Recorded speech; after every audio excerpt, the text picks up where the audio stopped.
Hello guys, welcome to TNPSC Pathfinder. நம்ம 19ஆம் நூற்றாண்டின் சமூக சீர்திருத்தவாதிகள் அப்படின்ற டாப்பிக்கில் வள்ளலார் அப்படின்ற ஒரு டாபிக் அப்படின்றது பார்த்துட்ருக்கோம். ரொம்ப வாஸ்டான டாபிக், ஆனால் ரொம்ப இம்பார்ட்டன்ட் அண்ட் ஈஸி கூட. அதில் தமிழில் தெய்வமணி மாலை அப்படின்றது கந்தக்கோட்டத்து முருகனை பற்றி அவர் எழுதினார் அப்படின்றத நம்ம பார்த்தோம். அது 11th புக் ஆர் 12th புக்கில் இருக்குது. அதை நம்ம பார்த்துடலாம். தெய்வமணி மாலை ராமலிங்க அடிகள் ஆன்மநேய ஒருமைப்பாட்டையும் சமூக ஒருமைப்பாட்டையும் ஒளி வழிபாட்டையும் முன்வைத்த சீர்திருத்த சிந்தனை உருவான இடம் சென்னை. இவ்வுண்மை நெறியை உருவாக்கி வளர்த்த வள்ளலார் சென்னையில் வாழ்ந்து வடலூர் சென்று ஆன்மீக மையத்தை ஏற்படுத்தினார். அவரது சிந்தனைகளின் ஊற்றுக்களமாக இருந்தது கந்தக்கோட்டம். ஆன்மநேய ஒருமைப்பாடு அப்படின்றத ஒரு தாட்டாக வச்சுருந்துருப்பாங்க வள்ளலார். ப்ளஸ் அது மட்டும் இல்லாமல் ஒளி வழிபாடு அப்படின்றத இவர் முன் வச்சுருப்பார். சென்னையில் தான் இருந்தார். பிற்காலத்தில் வடலூர் போயிட்டு அங்கே ஆன்மீக மையத்தை ஏற்படுத்துகிறாரு. வள்ளலாரின் சிந்தனைகளின் ஊற்றுக்களம் எது அப்படின்னு பார்த்தீங்கன்னா கந்தக்கோட்டம் தான் வள்ளலார் சிந்தனைகளின் ஊற்றுக்களமாக இருந்தது அப்படின்றத தெரிஞ்சுக்கலாம். நெக்ஸ்ட்டு பாடல் வரி அப்படின்றது பார்த்துடலாம். ஒருமையுடன் நினது திருமலரடி நினைக்கின்ற உத்தமர்தாம் உறவு வேண்டும். ஒருமையோட எல்லாரும் ஒருத்தவங்க தான், எல்லாரும் சமம் அப்படின்னு நினைக்கின்ற உன்னோட திருவடியை வணங்குகின்ற ஒரு உத்தமரோட உறவு எனக்கு வேண்டும். உள்ளொன்று வைத்து புறமொன்று பேசுவோர் உறவு களமாமை வேண்டும். உள்ள ஒன்று வச்சுட்டு வெளில ஒன்று பேசுகிற வஞ்சகர்கள் அது மாதிரி உறவு எனக்கு வேண்டாம். பெருமை பெறும் நினது புகழ் பேச வேண்டும், பொய்மை பேசாதிருக்க வேண்டும். உன்னோட புகழை பற்றி நான் பேசினா அது எனக்கு பெருமை தரும். அந்த உன்னோட புகழை நான் பேச வேண்டும். அதே போல் பொய் அப்படின்றத நான் பேசாமல் இருக்கணும். பெருநெறி பிடித்தொழுக வேண்டும், மதமான பேய் பிடியாதிருக்க வேண்டும். வாழ்க்கை நெறிமுறைகள் அப்படின்றத கடைபிடித்து நான் வாழ வேண்டும். அதே போல் மதம் அப்படின்ற பேயை என்ன பிடிக்காமல் இருக்கணும் அப்படின்றாங்க. மறுவு பெண்ணாசையை மறக்கவே வேண்டும், உடை மறவாதிருக்க வேண்டும். மறுவு பெண்ணாசை அப்படின்னா துறவுக்கு ஆப்போசிட்டாக இருக்க அந்த பெண்ணாசை அப்படின்றது எனக்கு வேண்டாம். உன்னையும் மறக்காமல் நான் இருக்க வேண்டும். அந்த பெண்ணாசை அப்படின்றத நான் மறந்தணும், உன்னை நான் மறக்காமல் இருக்கணும். மதி அப்படின்றது வேணும். நின் கருணை நிதி வேண்டும். உன்னோட கருணை, நீ எனக்கு கருணை காட்டுகின்ற அந்த உயரிய நிதி எனக்கு வேண்டும். நோயற்ற வாழ்வில் நான் வாழ வேண்டும். நோயற்ற வாழ்வை எனக்கு கொடுப்பாயாக. இதை யாருக்கிட்ட, இதெல்லாம் ஒரு கடவுள்கிட்ட வேண்டுகிறார். யாருக்கிட்ட அப்படின்னா தருமமிகு சென்னையில் கந்தக்கோட்டத்துள் வளர் தலமோங்கு கந்த வேலே. தர்மமிகுனா தர்மங்கள் அறம் செய்யும் சென்னையில் கந்தக்கோட்டத்தில் உள்ள கந்த வேலே, எனக்கு இதெல்லாம் அருள் புரிவாயாக அப்படின்னு கேட்குறாங்க. தன்முக துய்யமணி உன்முக சைவமணி ஷண்முக தெய்வமணியே. தன்மை தன்னா குளிர்ச்சி புரிந்திய முகத்தை உடைய தூய மணிக்கமே. மணி துய்யனா தூய மணி மாணிக்கமே. உன்முக சைவமணி சைவத்தை உடைய பெருமானே. ஷண்முக தெய்வமணி மாலையேன்னு 6 முகத்தை கொண்ட கடவுளே, உன்னிடம் நான் இதை கேட்டுக்கிறேன் அப்படின்னு கேட்டுக்கிறாங்க. பாடல் பொருள் அப்படின்றது பார்த்தலாம். அறம் செய்வோர் நிறைந்திருக்கும் சென்னையின் கந்தக்கோட்டத்து திருக்கோவிலில் எழுந்தருளி இருக்கும் கந்தவேலே. குளிர்ந்த முகத்தோற்றத்தை உடைய தூய மாணிக்கமணியே. அம்மணிகளுள் அருள் நிறைந்த சைவமணியே. எனக்கு ஒரு நெறிப்பட்ட மனதுடன் என்னுடைய மலர் போன்ற திருவடிகளை, மலரடின்னு இருந்ததா, ஸோ மலர் போன்ற திருவடிகளை நினைக்கின்ற உத்தமர்தாம் உறவு வேண்டும். உள்ளத்தில் ஒன்றும் புறத்தில் ஒன்றுமாக பேசும் வஞ்சகர்தம் உறவு என்னை பற்றாதவாறு காக்க வேண்டும். பெருமை சான்ற நினது புகழை நான் பேச வேண்டும், பொய் பேசாதிருக்க வேண்டும். வாழ்வில் சிறந்த வாழ்வியல் நெறியை பின்பற்றுமாறு எனக்கு அருள வேண்டும். மதவான பேய் என்னை அணுகாதிருக்க வேண்டும். துறவுக்கு எதிரான பெண்ணாசையை என் மனம் மறக்க வேண்டும். என்றும் உன்னை மறவாதிருக்க வேண்டும். மதியும் நின் கருணையாகிய நிதியும் நோயற்ற வாழ்வும் உடையவனாக நான் இருக்க வேண்டும். 6 முகங்களை உடைய தெய்வமாகிய மணியே, இத்தகைய சிறப்புகளை நீ எனக்கு அருள்வாயாக. ஸோ அந்த கடவுள் கந்தக்கோட்டத்து கந்தவேலே கிட்ட இவ்வளோ இதெல்லாம் நீ எனக்கு அருள் புரியணும் அப்படின்னு சொல்லிட்டு கேட்குறாங்க. நெக்ஸ்ட் இலக்கண குறிப்பு. மலர் அப்படின்ற உவமை அப்படின்றது முதல்ல வந்தால் உவமை தொகை. இதே அடிமலர் அப்படின்றது உவமிக்கப்படும் பொருள் முதல்ல வந்ததுன்னா அது வந்து ஊர்வகம். மறவா மறவாத அப்படின்னு ஈறு வந்து கெட்டு இருக்குது. ஸோ ஈறுகெட்ட எதிர்மறை பெயரச்சம். வளர்தலம் வளர்ந்த தளம் வளர்கின்ற தளம் வளரும் தளம். ஸோ முக்காலத்தை குறிக்குது. வினைத்தொகை. நெக்ஸ்ட்டு உருபிலக்கணம். நினைக்கின்ற. நினை ப்ளஸ் இக்கு ப்ளஸ் கின்று ப்ளஸ் நினை பகுதி சந்தி கின்று நிகழ்கால இடைநிலை பெயரச்ச விகுதி. வைத்து வை ப்ளஸ் இத்து ப்ளஸ் உ வை பகுதி சந்தி இறந்த கால இடைநிலை வினையச்ச விகுதி. பேசுவார். பேசு ப்ளஸ் இவ் ப்ளஸ் ஆர் பேசு பகுதி எதிர்கால இடைநிலை ஆர் அப்படின்றது பலர்பால் வினைமுற்று விகுதி. புணர்ச்சி விதி. உள்ளொன்று உள் ப்ளஸ் ஒன்று தனிக்குறில் முன், அதாவது உள் ஒன்று உள் ஊ இல்லை தனிக்குறிலுக்கு அப்புறம் ஒற்று அப்படின்றது வரும்போது ப்ளஸ்ஸுக்கு அப்புறம் உயிரெழுத்து வந்தால் அது வந்து ரெட்டிப்பாகும் அப்படின்றது தான் இதோட பொருள்.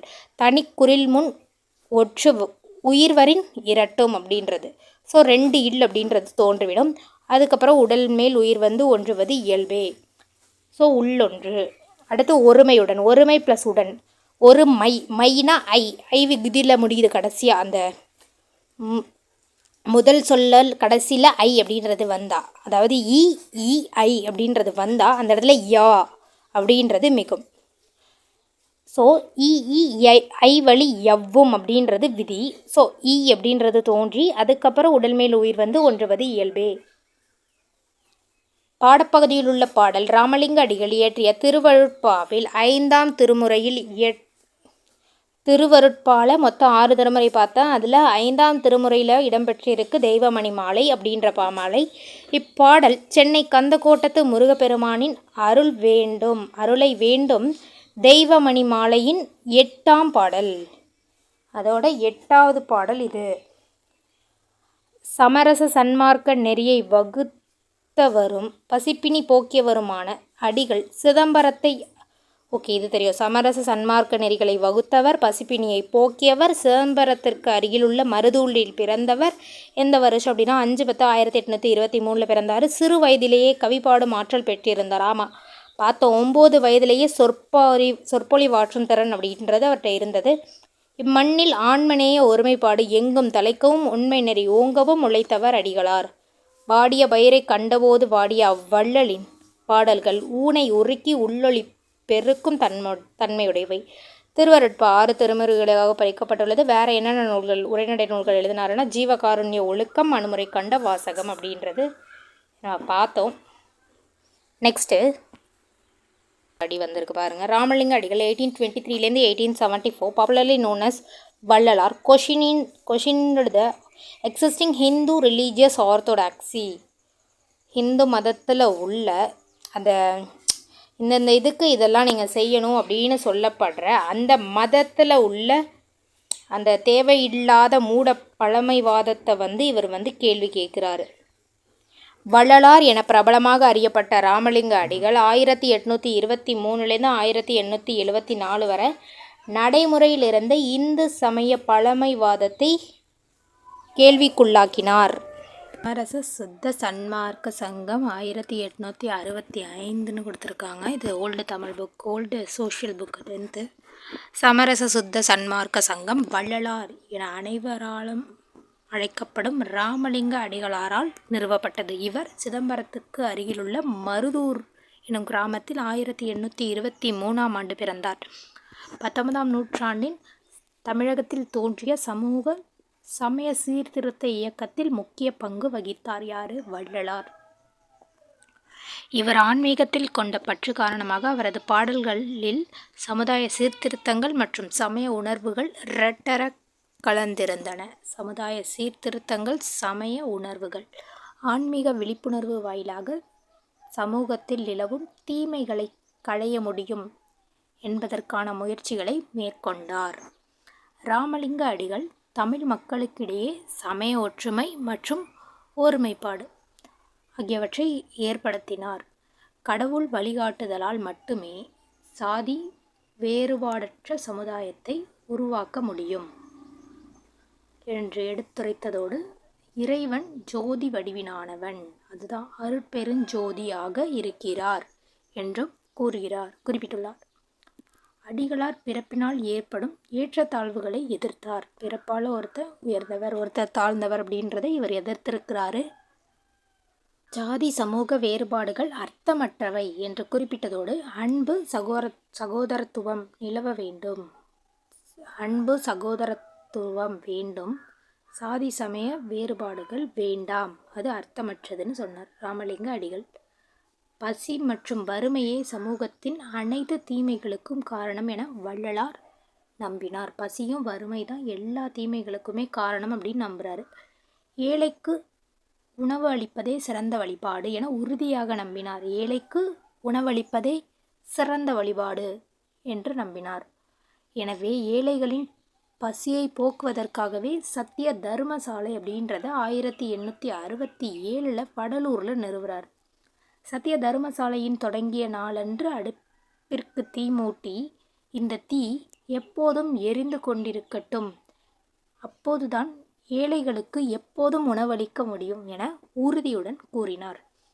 இவர் மேற்கொண்ட உறுதிமொழிக்கு ஏற்ற வண்ணம் ஆண்டு முழுவதும் ஜாதி சமய வேறுபாடின்றி அனைவருக்கும் இன்றும் உணவளித்து வருகிறது. ஆமாம், இன்னும் வரையுமே அது ஜாதி சமய வேறுபாடு இல்லாமல் எல்லாருக்குமே உணவளித்து வருகிறது. வள்ளலார் அன்பு வழியில் ஆன்மீகத்தை அடையலாம் என்ற உறுதியாக எண்ணம் கொண்டிருந்தார். அன்பின் வழியே ஆன்மீகத்தை அடைய முடியும் என்று எண்ணம் கொண்டிருந்தவர். ஆகவே மனிதர்களிடத்து மட்டுமன்றி தாவரங்கள், புழு, பூச்சிகள் மற்றும் எந்த விலங்குகள், பறவைகள் என அனைத்து உயிர்களிடத்தும் அன்பு செலுத்தினார். இதனையே ஜீவகாருண்யம் அப்படின்னு சொல்கிறாங்க. உயிர்களிடத்து அன்பு செலுத்துதல் தான் ஜீவகாருண்யம். அனைத்து ஜீவர்களுக்கும் அன்பு செலுத்துவதே ஜீவகாருண்யம். வாடிய பயிரை கண்டபோதெல்லாம் வாடினேன் என கூறிய அடிகளார் தன் உயிர்களிடத்து எவ்வாறு அன்பு கொண்டிருந்தார் என்பதை அறிகிறோம். வாடிய பயிரை கண்டபோதெல்லாம் வாடினேன். மூட பழக்க வழக்கங்களையும் சமய சடங்குகளையும் எதிர்த்த வள்ளலார் உணவுக்காக விலங்குகள் கொல்லப்படுவதை வன்மையாக கண்டித்தார். சைவ உணவுக்கு முக்கியத்துவம் கொடுத்தார். விலங்குகள் கொல்லப்படுவதை தடுத்தார். மனித இனத்திற்கு செய்யும் தொண்டே மோட்சத்தை அடைவதற்கான வழி. இவரோட போதனைகளில் மிக முக்கியமான ஒன்று, இம்பார்ட்டன்ட், மனித இனத்திற்கு செய்யும் தொண்டே மோட்சத்தை அடைவதற்கான வழி. கடவுள் கருணை மற்றும் அறிவு வடிவாக திகழ்கிறார். கருணை அறிவு அதன் வடிவமாக திகழ்கிறார் கடவுளாகவே. கடவுளை அடையும் வழி உயிர்களிடத்து காட்டும் கருணையும் இரக்கமும் ஆகும். மற்ற உயிர்களிடத்து கருணையும் இரக்கமும் காட்டினால் அதே தான் கடவுளை அடையும் வழி. தியானம் செய்வதே சிறந்த வழிபாடு என கருதிய வள்ளலார் 1872 சத்திய ஞான சபை 1872 மேட்டுப்பட்டி அப்படின்ற இடத்துல நிறுவார். சத்திய ஞான சபை இங்கு வழிபாட்டு கூட்டங்கள் மத வேறுபாடின்றி நடைபெறுவதை உறுதிப்படுத்தினார். இவரது பக்தி பாடல்கள் தொகுக்கப்பட்ட தொகுப்பு திருவருட்பா என்று அழைக்கப்படுகிறது. திருவருட்பா 6 திருமுறைகளை கொண்டது. இதை தொகுத்தவர் முதல் 4 திருமுறைகளையும் தொகுத்து வெளியிட்டது தொழுவூர் வேலாயுதனார். இவரது முதன்மை சீடர் ஆவார். நெக்ஸ்ட் அப்படி இங்கிலீஷில் பார்த்துடலாம். சமரச சுத்த சன்மார்க்க சங்கம் 1865.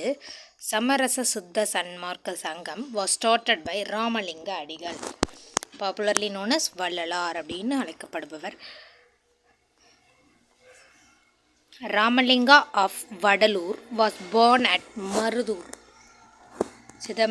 near Chidambaram in 1823. He played a prominent role in the social and religious reform movements in Tamil Nadu during 19th century.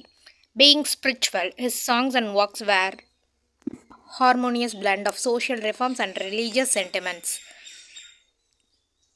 He tried his best to find a solution to the social evils by inculcating spiritual awareness. Social evils, சமூகத்தில் நடக்கிற தீய செயல்களுக்கு இவர் ஏதாச்சும் பண்ணணும், தீமைகள், சமூக தீமைகளுக்கு நம்ம ஏதாச்சும் தடுக்கணும் அப்படின்னு நிறையா ட்ரை பண்ணியிருக்காரு. Saint Ramalinga led to unity and solidarity of Tamils. ஒற்றுமை அப்படின்றது வேணும், எல்லாரும் ஒன்று அப்படின்ற ஒரு எண்ணம், ஒருமைப்பாடு வேணும் அப்படின்னு நினச்சிருக்காரு. In that sense alone, he favored the creation of casteless society to be guided by God, whom he believed to be in the form of அருள் பெருஞ்சோதி. ஏன்னா கடவுள் அப்படின்றவர் ஒளியால் தான் இருக்கார் அப்படின்னு இவர் நினச்சிருக்காரு. Arul Perunjothi. He condemned the inequalities based on birth. பிறப்பாலேயே ஒருத்தவங்களை வந்து உயர்வு தாழ்வு கருதுறதை வந்து இவர் வந்து கண்டிச்சிருக்காரு. Promoted universal love and brotherhood. எல்லாருமே வந்து சகோதரத்துவத்தோட ஒரு அன்போட இரக்கத்தோட வாழணும் அப்படின்றத வந்து இன்சிஸ்ட் பண்ணியிருக்காங்க. Ramalinga Adigal believe that hunger and poverty are the evils of the society. பசி பட்னி வறுமை இதுதான் வந்துட்டு சொசைட்டியில் இருக்க பெரிய ஈவில் அப்படின்னு இவர் நினச்சிருக்காங்க. He advocated that feeding the poor is highest form of worship. ஒரு இல்லாதவங்களுக்கு கொடுக்கறது தான் வந்து இட்ஸ் ஹையஸ்ட் ஃபார்ம் ஆஃப் ஒரு வழிபடுறது அப்படின்னு நினச்சிட்ருக்காரு. பெரிய அளவில் வழிபடுறது என்னென்னா இல்லாதவங்களுக்கு கொடுக்கறது அப்படின்னு நினச்சிட்ருக்காங்க. As a result he found Sathya Dharmasalai in 1867 at Vadalur for feeding the poor. இல்லாதவங்களுக்கு வறியவர்களுக்கு உணவளிப்பதற்காக 1867 வடலூரில் சத்ய தர்மசாலை அப்படின்றத நிறுவுறாரு. On the inaugural day he lit the fire to the stone stove with the declaration that the fire is ever alive and the needy shall be fed forever. அவைய கொளுத்திட்டு அந்த அன்னைக்கு அந்த அடுப்பை ஏற்றினவர் அவர் அன்னைக்கு என்ன சொல்லியிருக்காரு, இது எரிஞ்சிட்டே இருக்கணும், இது இருக்க வரையும் வறுமையில்னு உணவுன்னு வர்றவங்களுக்கு உணவளிச்சிட்டே இருக்கணும் அப்படின்னு சொல்கிறாங்க. As per the declaration it provides food to everyone respective of caste and creed throughout the year. ஒரு ஜாதி மத வேறுபாடு இல்லாமல் இது வந்து இன்னைக்கு வரையும் சாப்பாடு அப்படின்றது போட்டுட்ருக்காங்க. Saint Ramalingam had a view that the love is a master tree of spirituality. ஆன்மீகத்துக்கான வழி எது அன்பு தான் அப்படின்னு நினச்சிருக்காரு. Vallalar showed his compassion and mercy not only on human beings but also plants, insects, birds and animals. மனிதர்கள் மட்டும் இல்லாமல் பிற விலங்குகள், பறவைகள், சின்ன சின்ன புழு பூச்சி, செடி கொடிகள் எல்லாத்துக்குமே வந்து தன்னோட அன்பு மற்றும் இரக்கத்தை காட்டியிருக்கா. திஸ் இஸ் கால் ஜீவ காருண்யா. மெர்சி ஃபார் லைஃப் அப்படின்றது ஜீவ Karunya. That is why he said வாடிய பயிரை கண்டபோதெல்லாம் வாடினேன். அதனால தான் பயிர் வாடினது, தண்ணி இல்லாமல் பயிர் வாடினதை கூட கண்டு வாடினேன் அப்படின்னு சொன்னதெல்லாம் வந்து ஒரு பிளான்ஸ்க்கு கூட இரக்கத்தை காட்டியிருக்காரு. அதான் Jeevakarunya. He opposed the superstitious beliefs and rituals. He emphasized being vegetarian. He forbade the killing of animals for the sake of food. சைவமாக இருக்கதை இவர் வந்து ஓகே பண்ணியிருக்காரு. ஒரு உணவுக்காக அனிமல்ஸை கொல்றதை ஏற்றிருக்காரு. One of the primary teaching of Vallalar is service to mankind is a path of Moksha. இல்லாதவங்களுக்கு தொண்டு செய்வது தான் வந்துட்டு மோக்ஷத்தை அடையும் வழி அப்படின்னு நினச்சிருக்காங்க. God is a personification of mercy and knowledge. இரக்கம் மற்றும் அறிவின் உருவம் தான் கடவுள் அப்படின்னு நினச்சிட்ருக்காங்க. The path of compassion and mercy are the only path to God. கருணை இரக்கத்தோடு இருக்கிறது தான் வந்து கடவுளை அடையும் வழி. இன் 1872 சத்திய ஞான சபை அப்படின்றத தொடங்கியிருக்காங்க. It is hall of true wisdom forum ensuring it was entirely secular. எந்த ஒரு ஜாதி மத வேறுபாடு இல்லாமல் எல்லாருமே உட்காந்து பேசுகிற ஒரு விஸ்டம் ஃபோரமாக இருந்திருக்கு. Devotional songs are compiled in the volume call Thiruvarutpa. Thiruvarutpa அப்படின்றதுல இவரோட பாடல்கள் எல்லாமே தொகுக்கப்பட்டிருக்கு. ஓகே, நெக்ஸ்ட் வீடியோவில் பார்க்கலாம். பாய்.